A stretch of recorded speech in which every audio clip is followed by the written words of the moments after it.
And joining me right now is Texas Congressman Michael McCaul, the ranking member on the House Foreign Affairs Committee, and Florida Congressman Michael Waltz. He is the first Green Beret ever elected to Congress. He's a veteran of the war in Afghanistan. Gentlemen, it is good to have you this morning. Thanks very much for being here. Yeah, thanks, Maria.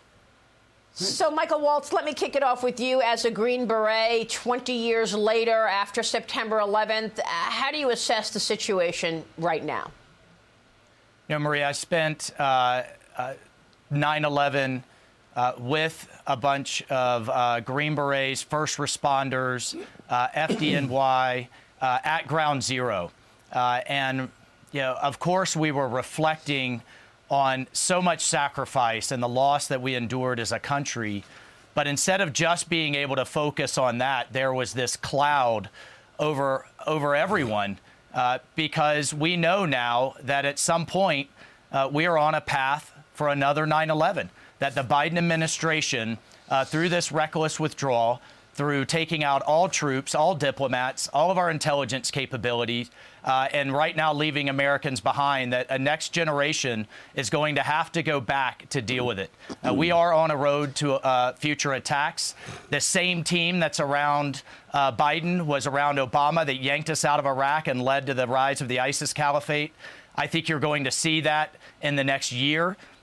With al-qaeda 3.0, partnered with Haqqani and the Taliban, except this time, when the next generation has to go back to deal with it, they're going to have no bases. We've given them away, no local allies. They're being massacred by the Taliban right now as we speak. And we're going to have to deal with an army's worth of American equipment that the Taliban now have. It's just heartbreaking and infuriating.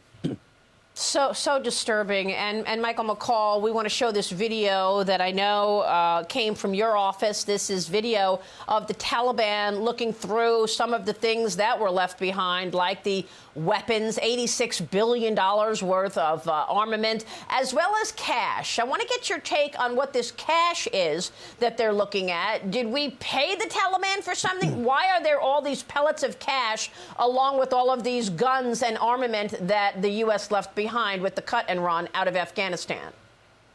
Well, it's a cache of weapons that were left behind to the Afghan army, along with pallets of cash. The intelligence community got this one right. They predicted the downfall very rapidly of the Afghan army, that the Taliban would take over. And the idea that this was left behind, along with our American citizens and interpreters, is unconscionable. And now, as Mike said, they have they're the most heavily armed terrorist organization in the world now, along with these pallets of cash that you're looking at. And the sad thing is, courtesy of Uncle Sam. I mean, this is what infuriates me. There was no plan from the beginning, and all this was left behind for the Taliban.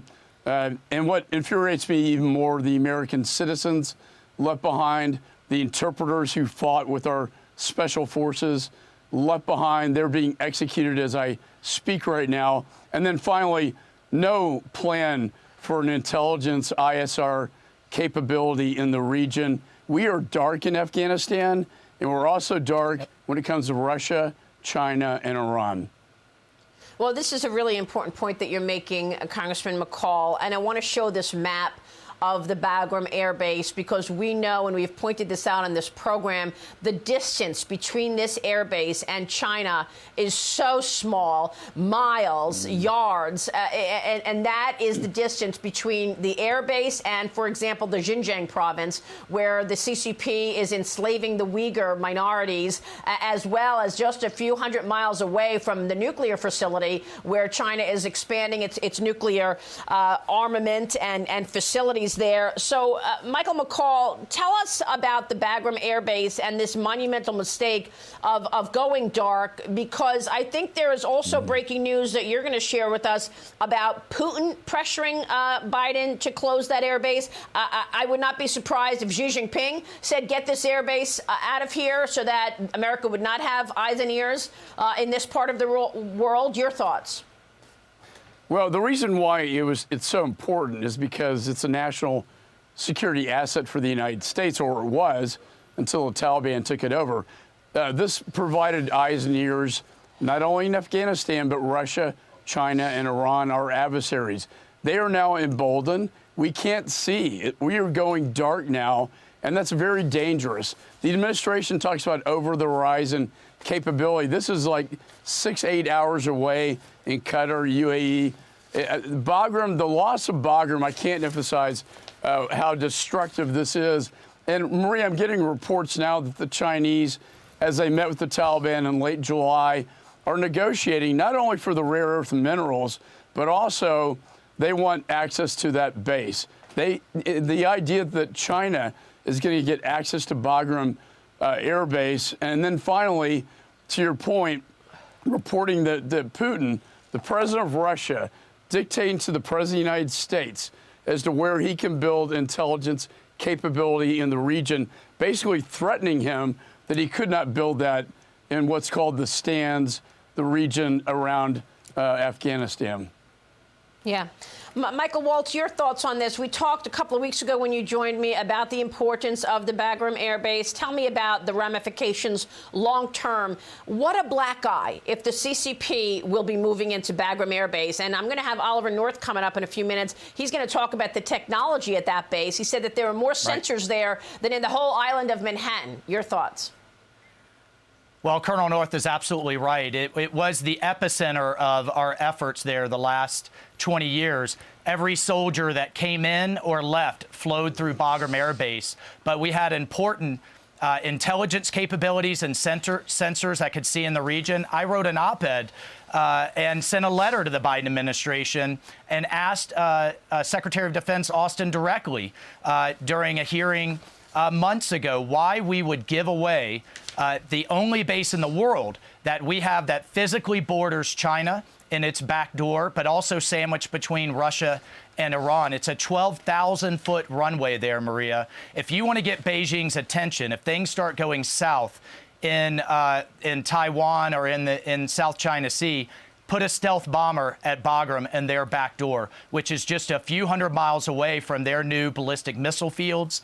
As you mentioned, the Uyghurs, which the only thing Beijing cares about the most is an uprising from its own people, but also from things like its major semiconductor factories and other critical infrastructure that we could have held at risk and even had eyes and ears into from that base. But there's another critical piece, too, and that's India, which is, I think, is one of our most critical strategic alliances in the 21st century, the world's largest democracy, and very, very concerned about the CCP. Well, guess what? China now has a new ally against India with this axis from China to Pakistan to the Taliban. So we've left our allies high and dry. We are blind in the region. There's not a single country in the region, as Representative McCaul mentioned, that have agreed to allow our counterterrorism forces to base around Afghanistan. So we are in a horrible position, and it's all of our own making. This is a Biden's own making, and it's a strategic blunder of historic proportions. Congressman McCaul, you will be questioning Anthony Blinken tomorrow morning when he testifies in front of your committee. Can you tell us a bit about what you'd like to hear from him? Yeah, I want to hear from him. Why did this go so bad? How did he get it so wrong? Why didn't he listen to the intelligence community warnings since April and May of this last year, telling me that the Taliban was going to take over, the Afghan army was going to fall, and the embassy would be in trouble. Instead, they listened to, Zal Khalilzad, the special envoy, this rosy dream that they were going to somehow negotiate a last-minute deal with the Taliban. Was absolutely fantasy world. And not, it was like a Yale faculty lounge rather than, a war on the ground. I want to know why he left American citizens behind. Why did the military evacuate before American citizens? I want to know why our interpreters who put their lives on the lines and fought with our special forces, why were they left behind? And as Mike Waltz said, are being executed as I speak in front of their families. And then finally, I want to know why are we not building this ISR capability? What happened there?